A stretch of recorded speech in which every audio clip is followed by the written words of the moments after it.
àwọn afẹ̀míṣòfò fẹ́ gbàjọba lọ́wọ́ mi ní Kaduna o, El-Rufai ló pariwo bẹ́ẹ̀. Nǹkan ti dé o, gómìnà Nasiru El-Rufai ti ìpínlẹ̀ Kaduna ló pariwo bẹ́ẹ̀. Ó ní bí òun ti ń wí yìí, àwọn afẹ̀míṣòfò ti pín ìjọba òun sí méjì ní ìpínlẹ̀ òun.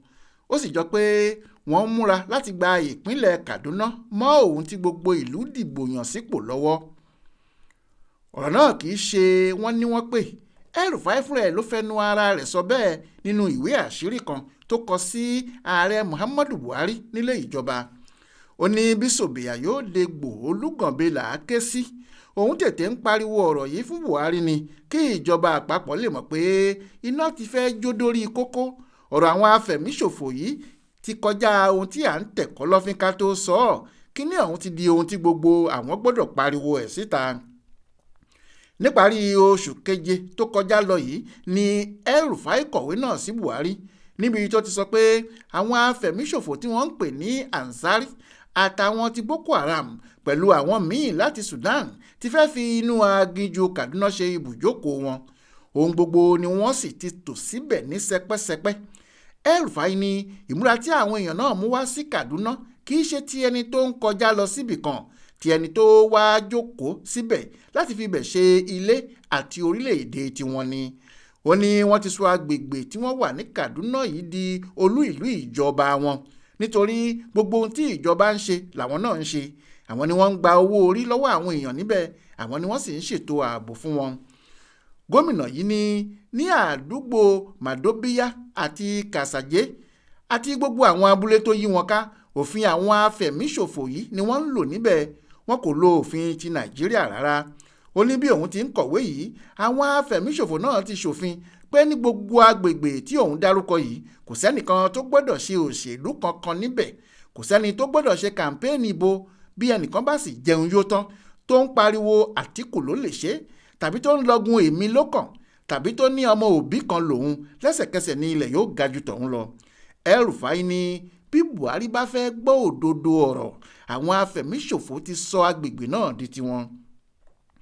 Ó ní kò sí ohun tí wọn kì í ṣe níbẹ̀ o, pé níbi ọ̀sẹ̀ mélòó kan sẹ́yìn ni wọ́n ṣe ìgbéyàwó alárinrin kan fún àwọn ọmọkùnrin wọn méjì.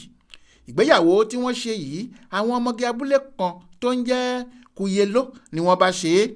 Kò sì jọ pé tipátipá ni wọ́n fi mú wọn nítorí ìgbéyàwó náà lárinrin tí gbogbo ìlú péjú pésẹ̀ síbẹ̀, bó tilẹ̀ jẹ́ pé gbogbo wọn mọ̀ pé àwọn tí wọ́n ń ṣègbéyàwó yìí afẹ̀míṣòfò ni wọ́n. El-Rufai ní kí ló wá lè burú tó káwọn jàǹdùkú Fúlàní yìí jókòó síbì kan kí àyè sì gbà wọ́n débi pé wọn yóò máa fẹ́yàwó fáwọn ọmọ wọn níbẹ̀. Àyè gba ẹ̀fọ́ ògùn mọ̀, ó ti ránṣẹ́ sí ẹ̀fọ́ òdú. Àyè gba tápà, ó kọ́lé ìgúnnu.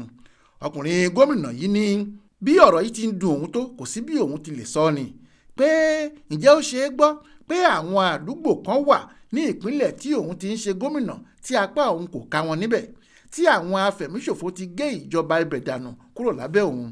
Ó ní kinní kan ṣẹlẹ̀ tí àwọn kò tilẹ̀ tí ì mọ bí àwọn ti fẹ́ yanjú ìyẹn báyìí. Ó ní ìlú Kuyelo tí wọ́n ti fẹ́ yàwó fáwọn ọmọ wọn yìí, ọkùnrin kan wà níbẹ̀ tí wọ́n ń pè ní Muazu Ibrahim. Òun jí lọ́jọ́ kan ló bá lọ ta ilẹ̀ nínú oko rẹ̀, ó sì ta púlọ̀tì ilẹ̀ bíi mélòó kan fáwọn tí wọ́n nílò rẹ̀ tí wọ́n sì ti sanwó fún un. Ọ̀rọ̀ náà bí ìjọba àwọn afẹ̀míṣòfò agbègbè náà nínú ni wọ́n bá mú Muazu. Ohun tí wọ́n fojú Muazu yìí rí ló ń lọ lọ́hùn yẹn o. Nígbẹ̀yìn wọ́n dájọ́ ẹ̀, wọ́n ní ó talẹ̀ láì gbàṣẹ, ó sì jẹ̀bi òfin ìjọba tiwọn ni wọ́n bá ta á lójì. Wọ́n ní yóò sanwó ìtanràn mílíọ̀nù kan gééré. Kò sí ọlọ́pàá tí yóò gba Muazu sílẹ̀, kò sí alága ìjọba ìbílẹ̀ tó lè dá sí i nítorí kò síjọba Nàìjíríà níbẹ̀ mọ́, ìjọba àwọn Fúlàní afẹ̀míṣòfò ni. El-Rufai ní kí Buhari má jẹ́ káwọn afẹ̀míṣòfò yìí fi Kaduna ṣe ibùjókòó wọn o, nítorí tí wọ́n bá jókòó tán yóò ṣòro gan-an láti lé wọn. Àkọ́kọ́ nìyí tí El-Rufai yóò kọ̀wé àṣírí sí Buhari. Ó ti kọ irú ẹ̀ kan rí nígbà tí ìjọba wọn ṣẹ̀ṣẹ̀ dé tó ní Buhari kò tẹ̀lé àdéhùn tó bá àwọn aráàlú ṣe. Ṣùgbọ́n kò sẹ́nìkan tó ṣe kinní kan sí lẹ́tà tí El-Rufai kọ nígbà náà. Kò sì sẹ́ni tó mọ̀ bóyá Buhari àti àwọn èèyàn rẹ̀ yóò ṣe kinní kan sí lẹ́tà eléyìí náà, nítorí bí ajá bá fẹ́ sọnù kò ní gbọ́ fèrè ọlọ́dẹ.